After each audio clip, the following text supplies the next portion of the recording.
Welcome to Masters of Product Management, a show that gives you real-world techniques and cutting-edge strategies to learn, apply, and succeed in product management. Now, here's the master himself, Stephen Haines. Welcome back, everyone. Today, I want to talk about one dimension of market analysis that, in my opinion, needs an octane boost in a lot of companies. And that's industry and competitive analysis. Now, don't be rolling your eyes because there's a lot to be discussed here, but I don't want to take so much of your time that we drive ourselves down any rat holes. What I really want to do is talk to you about some of the things that you can do to raise the game that ultimately can lead to greater levels of competitive advantage. Now, there's this old saying, there's nothing new under the sun. And in many cases, there isn't. And recently, I was facilitating a product strategy workshop through my firm, Sequent Learning Networks. And there's a dimension of strategic planning, especially for product lines, where we're looking at both past and present perspectives on the business, on the industry, and on the competition. And what was apparent to me that the product line managers and the teams that were in attendance had what I would say a fair understanding. And they were conversational and confident, but there was something missing. So I want to just segue for just a second because I want to talk about my perspective on this. So in a lot of companies, it seems that there is this tribal knowledge, for lack of a better word, about the industry and competitive activities that are done to analyze and see what's going on in that marketplace. But what I mean is that people, product people, marketers, and others, they get a lot of different inputs. It's almost like, I was thinking about the news crawl on a TV screen. It's like they get these feeds that are pushed in front of their eyes and ears. And when we see this, it's quite interesting because when you're looking at a news feed or a news crawl, if your eyeballs are peeled on it at the right time, then you get the news bit. But if you miss it, then you miss it. And I was also thinking about this other analogy, like, atoms in an atomic collider, and that sometimes they hit and sometimes they miss, but more often they miss. And this is what I think happens, is that there are a lot of tidbits of data flying around the company, but they're unharnessed. And because they are, insights just go missing. And what happens, and it goes back to my insight about this particular workshop and about what I do in my diagnostic work, and that is product people and their teams get lured into what I think this false sense of security. And they believe that they have accurate and up-to-date information, but based on my observation, it's not. You're listening to Masters of Product Management with Stephen Haines from Sequent Learning Networks, sequentlearning.com. So let's talk about what happens in well-run firms. So in the benchmarking we do, we find out, especially in companies that produce tangible products, many of them do a really good job of doing things like reverse engineering, where they tear down other companies' products, they reconstruct the bills of materials, they test how it works, they look at performance and capacity, they compare it against their own products and their own specifications. In some other cases, people, especially in visible companies, they become customers of competitors, like mystery shoppers in the retail world. And then I think a lot about your own work as consumers and your own competitive analysis that you do when you want to purchase a car or a TV. You look at products and their attributes and the value to you, and what other people are saying. You look at your consumer reports and you look at Yelp profiles. You look at all kinds of things because you want to make a better decision, which is a lot of what is running as an undercurrent here. So behind the curtain, you got to believe that product people in these companies are really just trying to figure out how to get a hold of your eyes and your ears and tug on your emotion. This is what happens in the world where you're a consumer and companies are trying to reach you. So let me get back to my point on industry and competitive analysis, because what I want to do today is just offer you some ideas as to what you could do to harness this industry and competitive information so you can feed your vision and strategy and just hopefully get ahead, not just to figure out how to catch up or perhaps achieve parity. So if you think of a market as a field of play with buyers and sellers, you have to consider that it's very, very dynamic. And let's take an example. If you're really good at segmenting markets, you understand that each sector or vertical is subject to a lot of external influences. They could be political, economic, or even societal. And this movement, these dynamic gears, take place at a variety of speeds, and it just depends on where you're focusing. And I look at these as undulations or undercurrents, where each of these dimensions of a sector have to be tracked at the speed of those markets. So you have to have these prior period perspectives on what's actually happened. Because if you're not really tracking these and keeping your fingers on the pulse of these things, you may be missing some clue that could be a key to your next strategic initiative. And just think, when you're looking at each segment, then you have to see that the players that you're facing are as dynamic as the opposition of a football team. And just like those players, they come and go, depending on all kinds of things, field conditions and score and other things, and even the competitive activities. So I want to refer back to my product manager's desk reference book. And in that book, I created a template. I call it a competitor dossier. And I used it because I was trying to conjure up some kind of an image of a scene like from Mission Impossible. And they're opening up these dossiers about these operatives, and they have to be identified and surveilled and tracked. Well, that's the image that comes into my mind when I'm trying to impart the importance of really taking a look at what's happening in your competitive landscape within the industries or verticals where you're operating.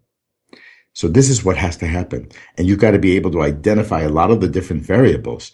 So I've got some things, and you can take some notes on this because I have a small list, and I'm going to actually look at my list for a second.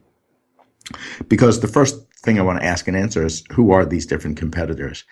And what's really interesting is sometimes we have what we call the usual suspects. You know them by name. They operate every day in and out. So we know their names. But sometimes we don't know the products they sell.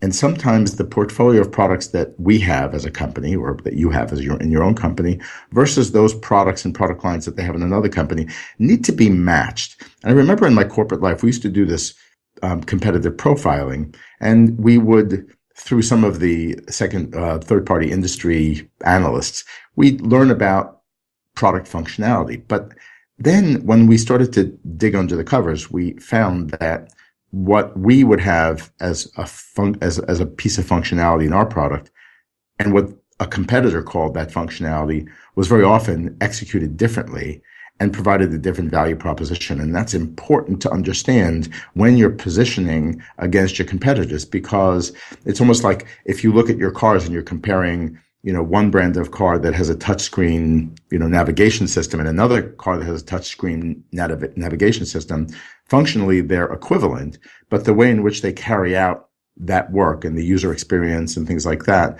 really will vary. And it's important to understand that nuance between how you compare your products to your competitor products. Very often we want to look at, well, where are our products stronger or weaker? It's almost like doing SWOT analysis on the other side of the fence from a competitive point of view. Masters of Product Management is brought to you by Sequent Learning. Sequent Learning provides real tools for success in product management, strategy, and marketing. Find out more at sequentlearning.com. That's sequentlearning.com.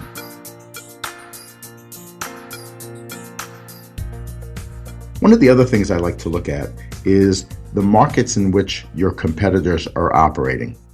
And this is really interesting, especially in publicly traded companies.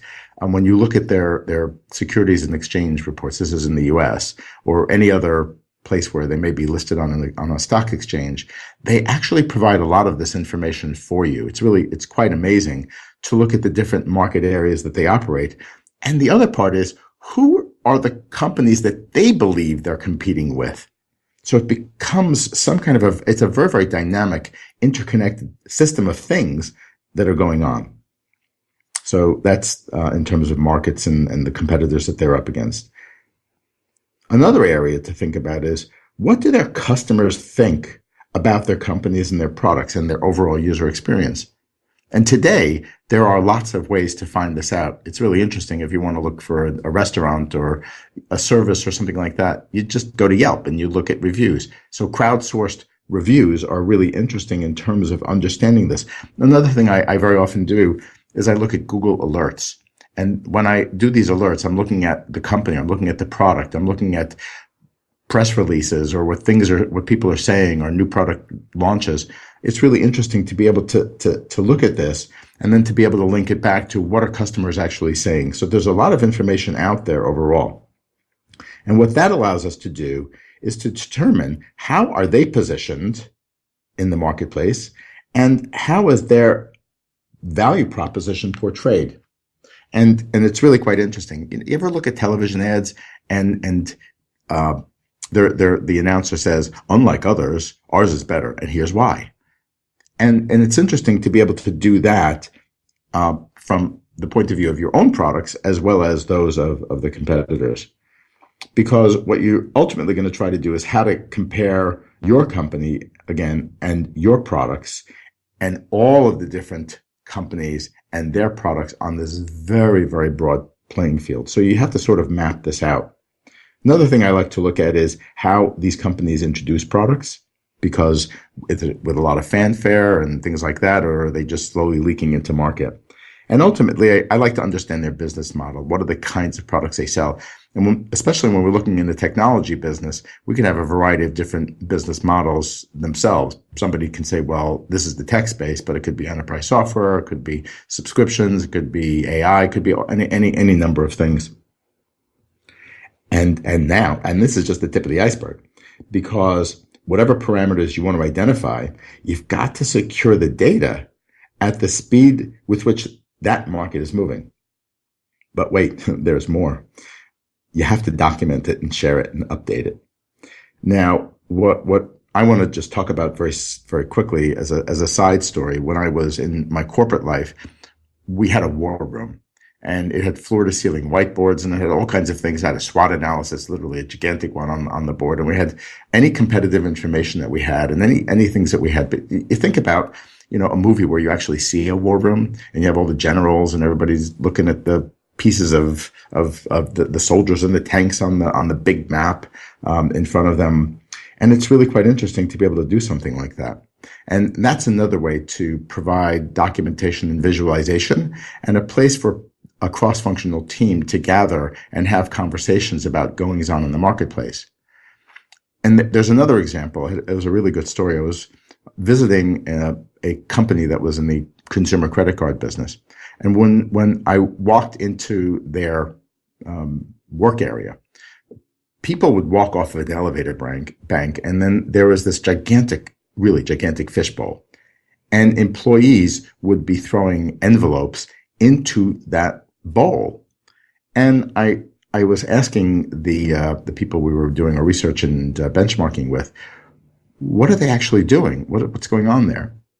And what they said was, well, we have a war room. And I said, well, what are you doing? He says, you know how every day in your home you may get a lot of solicitations for credit cards? Well, the employees bring in their solicitations. And it's all different kinds of envelopes and offers and things like that, because what they were trying to study is what's the propensity for a person to actually open an envelope, and what's the propensity for a person to actually apply for that card. And so they brought me into a gigantic room. And in this room, there was one sort of table with lots of wall space where they would put all of the marketing material and the terms and conditions and things like that for those credit cards for all the different competitive offers. And because credit card offers were changing all the time, they had to keep their pulse on that competitive activity. And I thought it was a really, really great example of how a company can harness industry and competitive information at the speed of the market by having the employees engaged in ongoing surveillance. So I think that was really, really interesting. And what you can do with this war room concept then is use it as a way to bring your teams together to collaboratively paint a portrait of market goings on, trends, and to figure out what kinds of things that you can do to construct the strategic advantage that's required for you to get ahead and stay ahead.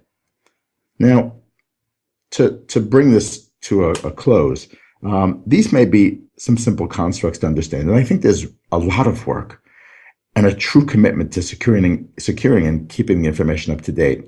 So it's ongoing. And what I see happening in a lot of companies is that market intelligence gathering tends to be done on a just-in-time basis. We have a business case to do, the strategic plan's up to date, we have to run out, and everybody's taken off the mark.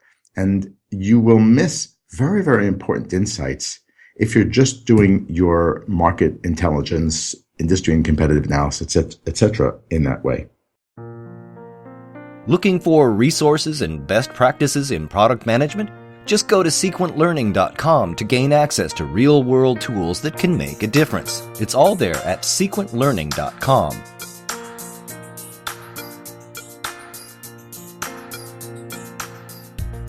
So there we have it. And hopefully I've shared some points that plant another seed in your mind so that you can more effectively integrate industry and competitive profiling into your strategic planning process. So to learn more about the industry and competition, I'd ask you to refer back to the Product Manager's Desk Reference, the second edition. Chapter 7 is entitled The Playing Field and the Players, Analyzing the Industry and Competition. And the key importance of that chapter is that one of the most important responsibilities for product managers is to establish and maintain competitive advantage for their products in the marketplace.